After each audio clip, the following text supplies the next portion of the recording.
अस्सलाम वालेकुम, कैसे हैं आप सब। इम्डिकेट करीब आ रहा है एंड ऑफ कोर्स आप सबको ये टेंशन होगी कि बायोलॉजी तो हम बुक से पढ़ लेंगे, हो जाएगी। फिज़िक्स भी किसी न किसी तरह हो जाएगी, लेकिन केमिस्ट्री के साथ क्या करेंगे। एंड यू नो कि लाइफ चेंजिंग जो सब्जेक्ट है वो आपके लिए केमिस्ट्री ही है। इंसान को लगता है पहले फिज़िक्स है, लेकिन एक्चुअल में केमिस्ट्री ही है। जब आप बैठ जाते हैं और उसके कंसेप्ट्स और ट्रिक्स आपको जकड़ लेते हैं, उस वक्त होता है। तो वही आपको बताते हैं कैसे आप सिक्योर कर सकते हैं full marks in chemistry. Chemistry MDCAT में बहुत ही एक क्रूशल रोल अदा करता है, और उसके लिए आपको रियल में बहुत ज़्यादा डेडिकेशन की ज़रूरत होती है। अगर आपकी डेडिकेशन है तो आप केमिस्ट्री को अच्छी तरह कर सकते हैं। अगर आपकी डेडिकेशन पूरी नहीं है तो आप नहीं कर सकते। कुछ स्टेप्स बताऊंगा, जिन स्टेप से आप क्या कर सकते हैं, अपना जो केमिस्ट्री की जो स्टडी है उसको आप इम्प्रूव कर सकते हैं। पहली बात यह है जनाब कि आपको सबसे पहले सिलेबस को अंडरस्टैंड करना पड़ेगा। सबसे पहले जी you should go through the syllabus. या किसी भी चैप्टर को पढ़ते हैं, उस चैप्टर को पढ़ने से पहले आपको सिलेबस पढ़ना चाहिए। देखो, अगर आप सिलेबस को अगर आप सिलेबस को फॉलो नहीं करते और आप एक्स्ट्रा चीज़ें पढ़ते हैं तो वो चीज़ें आनी नहीं है। कभी कभी ऐसा होता है, लोग कहते हैं कि आउट ऑफ कोर्स या आउट ऑफ सिलेबस कोई एमसीक्यू आता है। अगर कोई आउट ऑफ कोर्स या आउट ऑफ सिलेबस आता है, आउट ऑफ कोर्स या आउट ऑफ सिलेबस कोई एमसीक्यू आता है, वो एमसीक्यूज कितने होंगे? एक होगा, दो होंगे, उससे ज़्यादा थोड़ी ना होंगे। तो क्या उसके लिए आप अपने घंटों घंटों और दिन दिन खराब करेंगे? ना बाबा ना, आपने नहीं करना है। दूसरी बात यह है कि आप स्टडी मटेरियल ढूंढें, वो स्टडी मटेरियल जो आपको हेल्प करते हैं 100% तैयारी में। Like you have to cover 54 marks in your MDCAT, right? और इन 54 मार्क्स के लिए आपको बुक्स की ज़रूरत पड़ती है, और आपको एक रिसोर्स की ज़रूरत पड़ती है। वो रिसोर्स वो लेक्चर के फॉर्म में हो सकता है, वो ऑनलाइन रिसोर्सेज की फॉर्म में हो सकता है। आप उसके लिए बुक्स इस्तेमाल कर सकते हैं। वो जो इम्डिकेट बेस्ट बुक्स हैं, अपने टेक्स्ट बुक प्लस आप जाके इस्तेमाल कर सकते हैं अपने इम्डिकेट बेस्ट।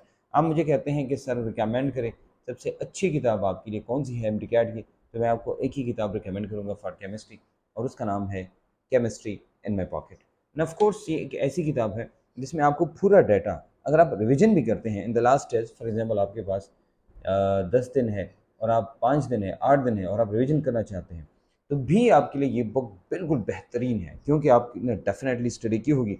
आप जाके उसकी गो थ्रू हो जाएं, स्पेशली जो द लेटेस्ट एडिशन है, उस एडिशन को आप ज़रूर पढ़ें एक दफ़ा, तो आपको पता चल जाएगा कि जनाब क्या है इसमें, और जो हमने स्टडी की है क्या वो उन तमाम चीज़ों को कवर करती है या नहीं करती।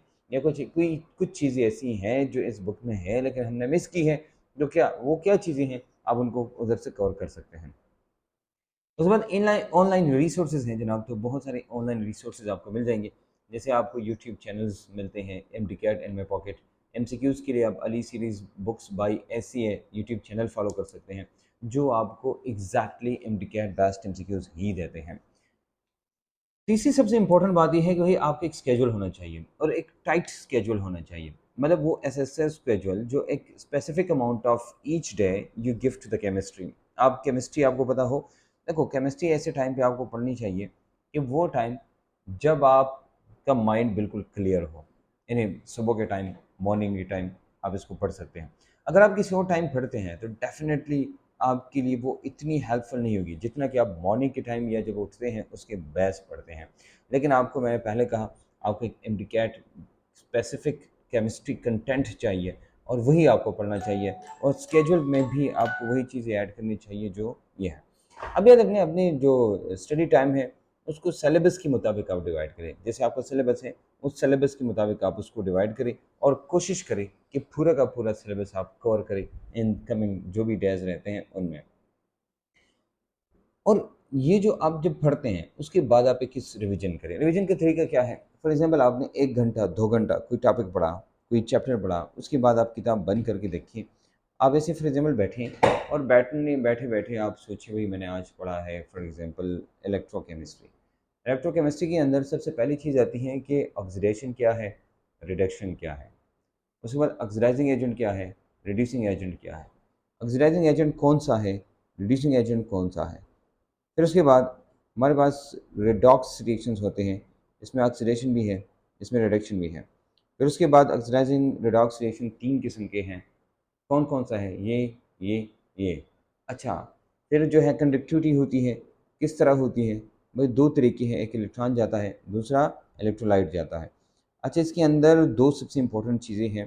फॉर एग्जांपल सेल्स हैं, हमारे पास दो किस्म के सेल होते हैं, एक इलेक्ट्रोलाइटिक सेल है, एक इलेक्ट्रोकेमिकल सेल है।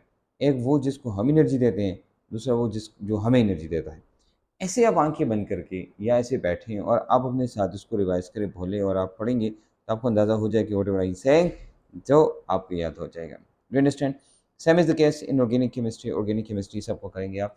अच्छा, एक और बात जो बड़ी इंपॉर्टेंट है, chemistry is not the subject to memorise something, it is the study to understand. मतलब इसके कंसेप्ट को अंडरस्टैंड करने की ज़रूरत है। आप उनकी तमाम अंडरस्टैंड प्रिंसिपल्स और जो रिएक्शंस हैं, वो रिएक्शंस कैसे होते हैं, यानी रिएक्शन मैकेनिज़्म्स को आपको पढ़ना है, उनकी इक्वेशंस को, उनके कंसेप्ट्स को डीपली अंडरस्टैंड करना है, तभी आप इम्टिकैड को सही कर सकते हैं। ये बहुत इंपॉर्टेंट है कि आपको पता चले भाई कौन से कंसेप्ट कहाँ इस्तेमाल होते हैं, किस चीज़ के पीछे कौन सा लॉजिक है, ये सारी चीज़ें आपको पता होनी चाहिए। अच्छा, एक और चीज़ जो बड़ी इंपॉर्टेंट है एमडीकैट के लिए, और वो ये है कि आपको एक विजुअल ऐड पैदा करना चाहिए। मतलब है कि आप डायग्राम्स बनाएं, चार्ट्स बनाएं, मॉडल्स बनाएं, ग्राफ्स बनाएं अपने लिए। अगर आपको कहते हैं सर अब तो बहुत कम टाइम है, अब ये सारी मेहनत जो आपको करनी है ये आपको मिल जाएगी केमिस्ट्री में पॉकेट में। केमिस्ट्री में पॉकेट में जाके आप एक एक चीज़ ढूंढे तो आपको ये सारी चीज़ें मिल जाएंगी जो मैं आपको अभी कह रहा हूँ। अच्छा, प्रैक्टिस, पांचवी बात यह है कि भाई प्रैक्टिस आपको ज़रूर करनी है, बहुत ज़्यादा प्रैक्टिस करनी है।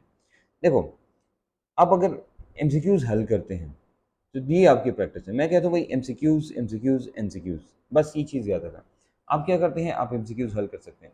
हमारी स्पेशल एमसीक्यूज़ क्लास जो हम ले रहे हैं, उसमें हम ये कर रहे हैं कि हम टॉपिक वाइज जा रहे हैं, चैप्टर वाइज और फिर टॉपिक वाइज जा रहे हैं, और हर टॉपिक के हमें बताते हैं भाई ये एमसीक्यूज़ हैं, इस टॉपिक से ये एमसीक्यूज़ हैं, और ये इंपॉर्टेंट एमसीक्यूज़ हैं, हमें ये पढ़ना है। ओके जनाब, ये जो क्वेश्चन है, तो ये आपको जो स्टैंडर्डाइज्ड केमिस्ट्री एग्जाम है, मतलब आपकी जो एमडीकैट की जो स्टैंडर्ड मटेरियल है उससे होना चाहिए, न कि इधर उधर से होना चाहिए। फॉर एग्जांपल, कुछ चैप्टर्स हैं, ये कुछ चीज़ें हैं, एसिड्स बेसिस नहीं है, आप वो पढ़ना शुरू करें। फॉर एग्जांपल, ऑर्गेनिक केमिस्ट्री के अंदर बहुत सारी चीज़ें नहीं है, आप वो पढ़ना शुरू करें। फॉर एग्जांपल, आप इनऑर्गेनिक केमिस्ट्री के अंदर जो डी एंड एफ ब्लॉक है, वहाँ पर बेसिक प्रिंसिपल्स के अलावा कुछ और नहीं है, आप वो पढ़ना शुरू करें।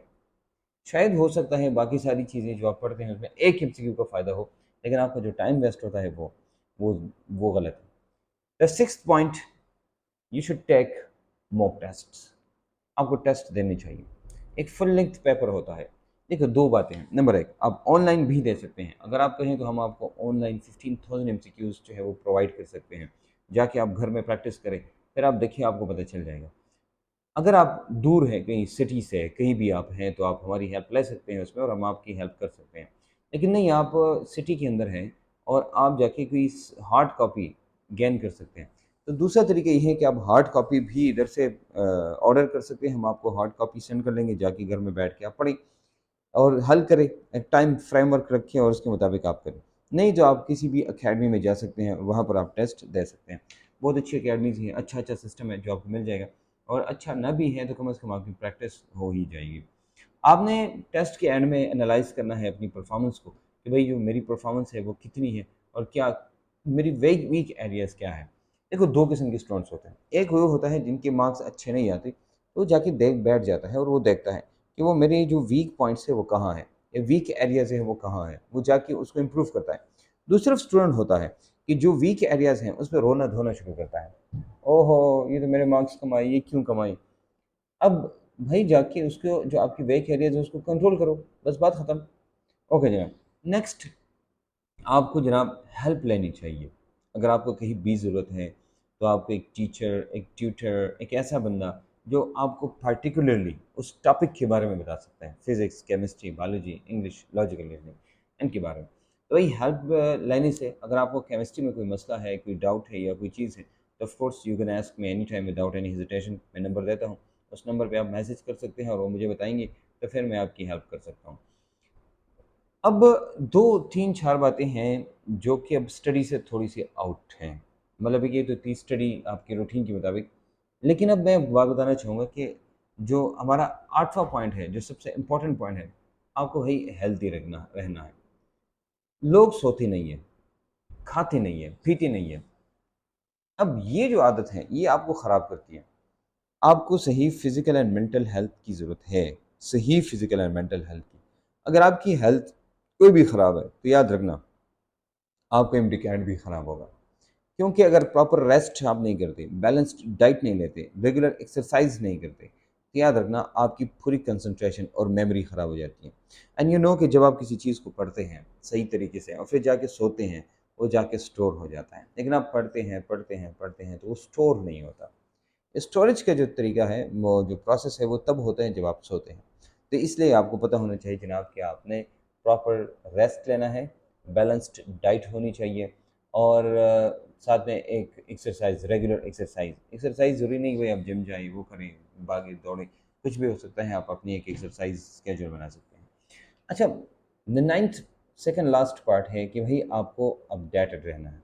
फॉर एग्जाम्पल कोई भी न्यूज़ आती है, कोई भी चीज़ें आती हैं, चेंज इन द पैटर्न आता है, चेंज इन सिलेबस आता है, एग्ज़ाम पैटर्न, एग्ज़ाम सेंटर, ये सारी चीज़ें you need to be updated.